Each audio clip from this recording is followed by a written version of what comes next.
الداع إذا دعان۔ اللہ کے بندے ہو، اللہ سے مانگو۔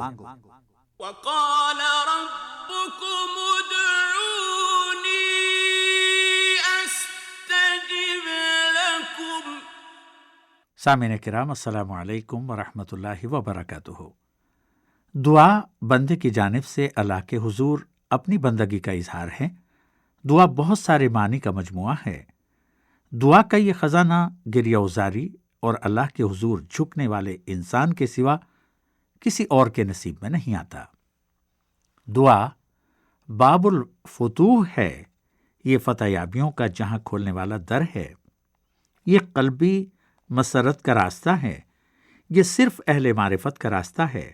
دعا ضرورتوں کو پورا کرنے والی کلید ہے، یہ اہل ایمان کی پناہ گاہ ہے۔ یہ مصیبت زدگان کا روشن دان ہے، یہ غم زدہ انسانوں کے لیے غم غلط کرنے والی کھڑکی ہے۔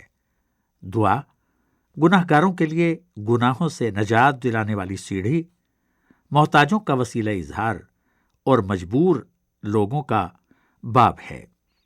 شکستہ دلوں کا مضبوط سہارا، بے یار و مددگار کا مؤثر ہتھیار اور ناداروں کا محافظ ہے۔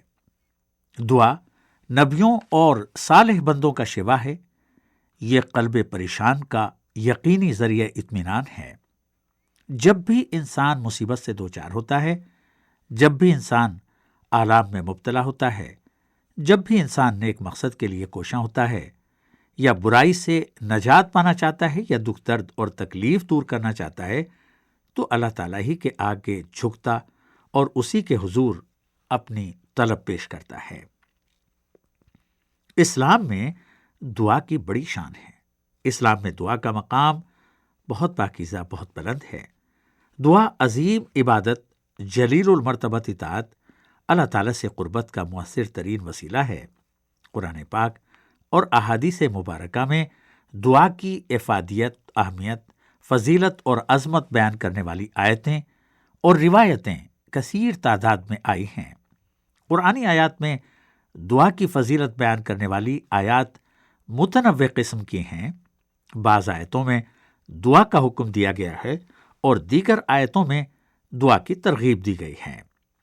اللہ تعالیٰ فرماتا ہے، ادعوا ربکم تضرعا وخفیا انہ لا يحب المعتدین ولا تفسدوا فی الارض بعد اصلاحها وادعوه خوفا وطمعا ان رحمت اللہ قریب من المحسنین۔ اپنے رب کو پکارو گڑ گڑاتے ہوئے اور چپکے چپکے، یقیناً وہ حد سے تجاوز کرنے والوں کو پسند نہیں کرتا۔ زمین میں فساد برپا نہ کرو جبکہ اس کی اصلاح ہو چکی ہے، اور اللہ ہی کو خوف و طمع کے ساتھ پکارو، یقیناً اللہ کی رحمت نیک کردار لوگوں سے قریب ہے۔ اللہ تعالیٰ کا ارشاد ہے، هو الحی لا الہ الا ہو فادعوہ مخلصین لہ الدین الحمد للہ رب العالمین۔ وہی زندہ ہے، اس کے سوا کوئی معبود نہیں، تم اپنے دین کو اسی کے لیے خالص کر کے اسی کو پکارو۔ ساری تعریف اللہ رب العالمین ہی کے لیے ہے۔ اللہ تعالیٰ نے بعض آیتوں میں دعا ترک کرنے کے نقصانات سے آگاہ کیا ہے۔ فرماتا ہے، وقال ربکم ادعونی استجب لکم ان الذین یستکبرون عن عبادتی سیدخلون جہنم داخرین۔ تمہارا رب کہتا ہے، مجھے پکارو، میں تمہاری دعائیں قبول کروں گا۔ جو لوگ گھمنڈ میں آ کر میری عبادت سے منہ موڑتے ہیں، ضرور ذلیل و خوار ہو کر جہنم میں داخل ہوں گے۔ اللہ تعالیٰ نے بعض آیتوں میں دعا کرنے والے اہل ایمان کی تعریف کی ہے۔ اللہ کا ارشاد ہے، اولئک الذین یدعون یبتغون الی ربہم الوسیلۃ ایہم اقرب ویرجون رحمتہ ویخافون عذابہ ان عذاب ربک کان محذورا۔ اس کا مفہوم یہ ہے کہ جن کو یہ لوگ پکارتے ہیں وہ تو خود اپنے رب کے حضور رسائی حاصل کرنے کا وسیلہ تلاش کر رہے ہیں کہ کون اس سے قریب تر ہو جائے، اور وہ اس کی رحمت کے امیدوار اور اس کے عذاب سے خائف ہیں۔ حقیقت یہ ہے کہ رب کا عذاب ہے ہی ڈرنے کے لائق۔ اللہ تعالیٰ دعا کرنے والوں کی تعریف میں یہ بھی کہتا ہے، انہم کانوا یسارعون فی الخیرات ویدعوننا رغبا ورہبا وکانوا لنا خاشعین۔ یہ لوگ نیکی کے کاموں میں دوڑ دھوپ کرتے تھے اور ہمیں رغبت اور خوف کے ساتھ پکارتے تھے اور ہمارے آگے جھکے ہوتے تھے۔ اللہ تعالیٰ نے بعض آیتوں میں دعاؤں کے بہترین نتائج کا تذکرہ کیا ہے۔ مثال کے طور پر دعائے ابراہیمی علیہ افضل الصلوات والتسلیم کا ذکر ان الفاظ میں کیا ہے، وَاعْتَزَلَهُمْ وَأَعْتَزِلُكُمْ وَمَا تَدْعُونَ مِن دُونِ اللَّهِ وَأَعْتَزِلُكُمْ وَمَا تَدْعُونَ مِن دُونِ اللَّهِ وَأَدْعُو رَبِّي عَسَىٰ أَلَّا أَكُونَ بِدُعَاءِ رَبِّي شَقِيًّا فَلَمَّا اعْتَزَلَهُمْ وَمَا يَعْبُدُونَ مِن دُونِ اللَّهِ وَهَبْنَا لَهُ إِسْحَاقَ وَيَعْقُوبَ وَكُلًّا جَعَلْنَا نَبِيًّا۔ اب مفہوم سنیے، میں آپ لوگوں کو بھی چھوڑتا ہوں اور ان چیزوں کو بھی جنہیں آپ لوگ خدا کو چھوڑ کر پکارتے ہیں۔ ترجمہ پھر سنیے، میں آپ لوگوں کو بھی چھوڑتا ہوں اور ان ہستیوں کو بھی جنہیں آپ لوگ اللہ کو چھوڑ کر پکارتے ہیں۔ میں تو اپنے رب ہی کو پکاروں گا، امید ہے کہ میں اپنے رب کو پکار کر نامراد نہ ہوں گا۔ پس جب وہ ان لوگوں سے اور ان کے معبودان غیر اللہ سے جدا ہو گیا تو ہم نے اس کو اسحاق اور یعقوب جیسی اولاد دی اور ہر ایک کو نبی بنایا اور ان کو اپنی رحمت سے نوازا اور ان کو سچی ناموری عطا کی۔ بعض آیتوں میں اللہ تعالیٰ نے دعاؤں کی ترغیب دی ہے۔ ان سب سے دعاؤں کے فضائل، ان کی اہمیت اور ضرورت کے معنی نکلتے ہیں۔ ان آیات میں دعا کی عظمت شان بیان کی گئی ہے اور یہ بتایا گیا ہے کہ دعا ابدیت کی اساس، اس کی روح اور رب کے حضور بندے کی بندگی، خود شکستگی، محتاجی و ناداری اور مجبوری کا بھرپور اظہار ہے۔ سنت مبارکہ میں بھی دعاؤں کی ترغیب، فضائل اور غیر معمولی اجر و ثواب بیان کرنے والی بہت ساری حدیثیں آئی ہیں۔ النعمان بن بشیر رضی اللہ تعالیٰ عنہ روایت کرتے ہیں کہ رسول اللہ صلی اللہ علیہ وسلم نے فرمایا، الدعاء هو العبادہ، دعا ہی عبادت ہے۔ ابن عباس رضی اللہ تعالیٰ عنہما حدیث مرفوع میں کہتے ہیں، افضل العبادت الدعاء، بہترین عبادت دعا ہی ہے۔ ابو ہریرہ رضی اللہ تعالیٰ عنہ روایت کرتے ہیں کہ رسول اللہ صلی اللہ علیہ وسلم نے فرمایا، لیس شیء اکرم علی اللہ من الدعاء، اللہ تعالیٰ کے یہاں دعا سے زیادہ عزت والی کوئی شے نہیں۔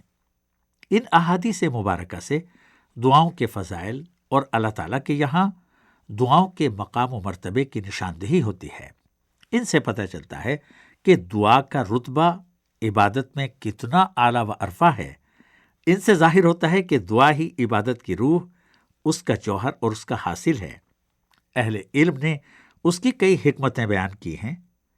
دراصل دعا کرنے والا تضرع اور گڑ گڑا کر اپنی طلب پیش کرتا ہے، اپنی کمزوری، اپنی محتاجی اور اپنی لاچاری کا اظہار کرتا ہے۔ دعا کرنے والے کا دل رب العالمین کے دربار میں پوری طرح حاضر ہوتا ہے، اس کا ذہن پوری طرح چوکس ہوتا ہے۔ دعا اور توکل میں چولی دامن کا تعلق ہے۔ دعا اور مدد طلبی ایک دوسرے سے جڑے ہوئے ہیں۔ توکل کا مطلب اللہ پر قلبی اعتماد کا ہے۔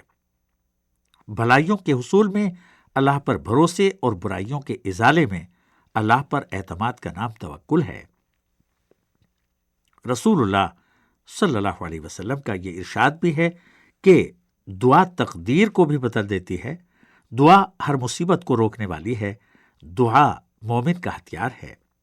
ابو الدرداء رضی اللہ تعالیٰ عنہ روایت کرتے ہیں کہ انہوں نے رسول اللہ صلی اللہ علیہ وسلم کو فرماتے ہوئے سنا، ما من عبد مسلم يدعو لأخيه بظہر الغیب الا قال الملک ولک بمثل۔ جب کوئی مسلمان بندہ اپنے کسی بھائی کے لیے اس کی غیر موجودگی میں دعا کرتا ہے تو فرشتہ کہتا ہے تمہاری دعا قبول ہو اور تمہارے لیے بھی ایسی نعمت ہو۔ ایک اور حدیث ہے جس میں رسول اللہ صلی اللہ علیہ وسلم فرماتے ہیں، جب کوئی مسلمان اپنے کسی مسلم بھائی کے لیے اس کی غیر حاضری میں دعا کرتا ہے تو اس کی دعا قبول ہوتی ہے۔ اس کے سر پر ایک فرشتے رحمت تعینات ہوتا ہے، وہ جب بھی اپنے بھائی کے لیے کوئی اچھی دعا کرتا ہے تو فرشتہ کہتا ہے آمین وَلَکَ بِمِثْلِ، اللہ تمہاری دعا قبول کرے اور تمہیں بھی ایسی ہی نعمت سے نوازے۔ احادیث کی کتابوں میں نبی کریم صلی اللہ علیہ وسلم کی دعاؤں کا انمول ذخیرہ موجود ہے۔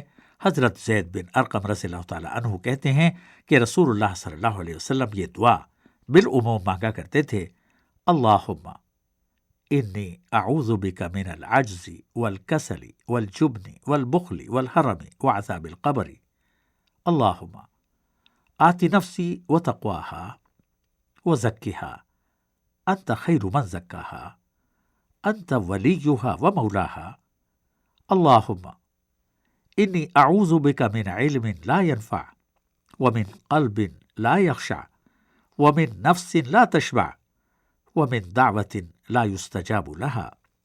الہ العالمین، میں تیرے ذریعے عاجزی، کاہلی، بزدلی، کنجوسی، بڑھاپے اور قبر کے عذاب سے پناہ مانگتا ہوں۔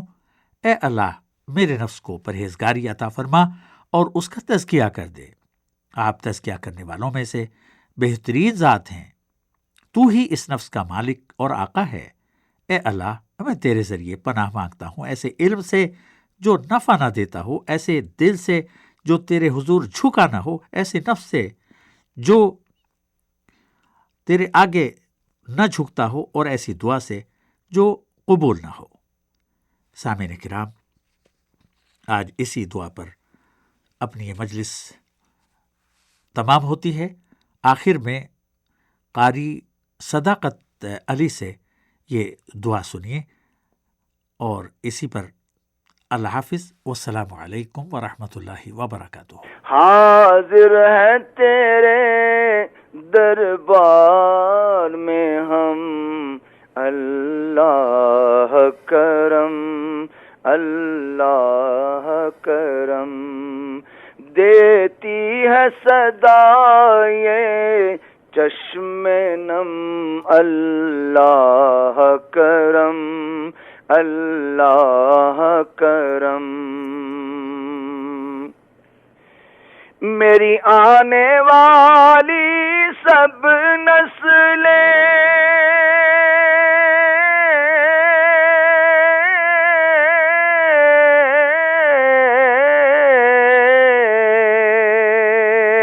تیرے گھر آئے، تیرا در دیکھے، اسباب ہوں ان کو ایسے بہم، اللہ کرم اللہ کرم۔ ہر سال طلب فرما مجھ کو،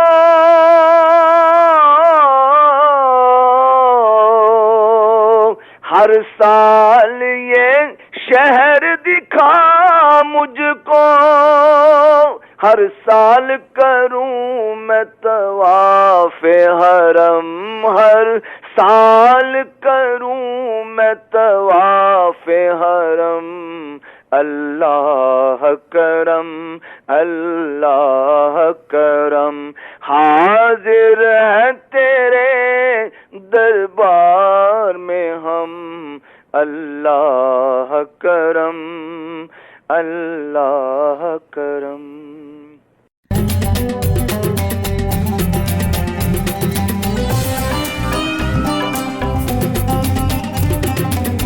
سعودی عالمی اردو نشریات